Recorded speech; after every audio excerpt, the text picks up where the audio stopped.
Hello everyone, it's me Uncle John. Today I am going to read Harry Potter and the Sorcerer's Stone, Chapter 13, Nicholas Flamel, page 224, 227. Ron snapped. Before Malfoy knew what was happening, Ron was on top of him, wrestling him to the ground. Neville hesitated, then clambered over the back of his seat to help. "Come on, Harry," Hermione screamed, leaping onto her seat to watch as Harry sped straight at Snape. She didn't even notice Malfoy and Ron rolling around under her seat, while the scuffles and yelps coming from the wall of fist that was Neville, Crabbe, and Goyle.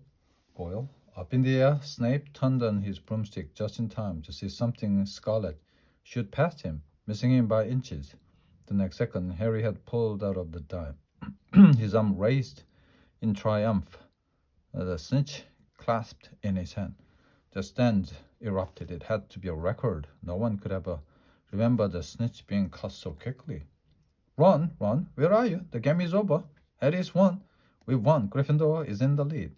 She wrecked Hermione, dancing up and down on her seat and hugging the patil in the row in front. Harry jumped off his broom, a foot from the ground.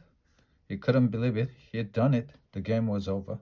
It had barely lasted 5 minutes. As Gryffindor came spilling onto the field, he saw Snape land nearby, white-faced and tight-lipped.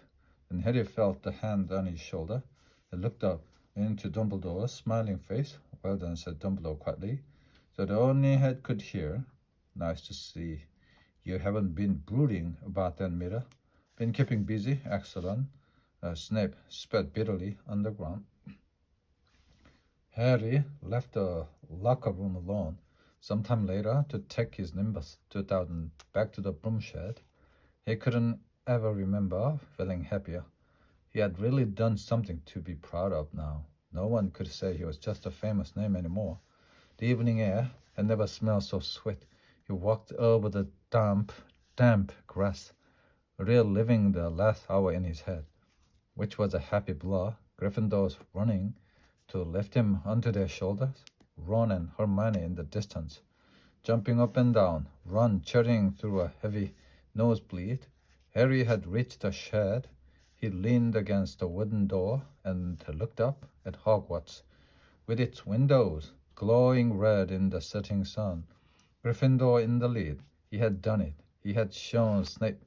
And speaking of Snape, a hooded figure came swiftly down the front steps of the castle. Clearly not wanting to be seen, it walked as fast as possible toward the forbidden forest. Harry's victory faded from his mind. As he watched, he recognized the figure's prowling walk. Snape sneaking into the forest while everyone else was at dinner. What was going on? Harry jumped back on his Nimbus 2000 and took off. Gliding silently over the castle, he saw Snape enter the forest at a run. He followed. The trees were so thick he couldn't see where Snape had gone. He flew in circles, lower and lower, brushing the top branches of trees until he heard voices. He glided toward them, landed noiselessly in a towering beech tree.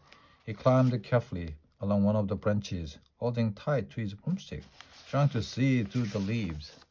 Below, in a shadow circling clearing, stood Snape, but he wasn't alone. The Quirrell was there too. Harry couldn't make out the look on his face, but he was stuttering worse than ever. Harry strained to catch what they were saying. "Don't know why you wanted to meet here, of all places, Severus." "Oh, I thought we'd keep this private," said Snape, his voice icy. "The students aren't supposed to know about the Sorcerer's Stone after all." Harry leaned forward. Quirrell was mumbling something. Snape interrupted him. "Have you found out how to get past that, the beast of Hagrid's yet?" But Severus, you don't want me as your enemy, Quirrell," said Snape, taking a step toward him. I don't know what you know perfectly well what I mean."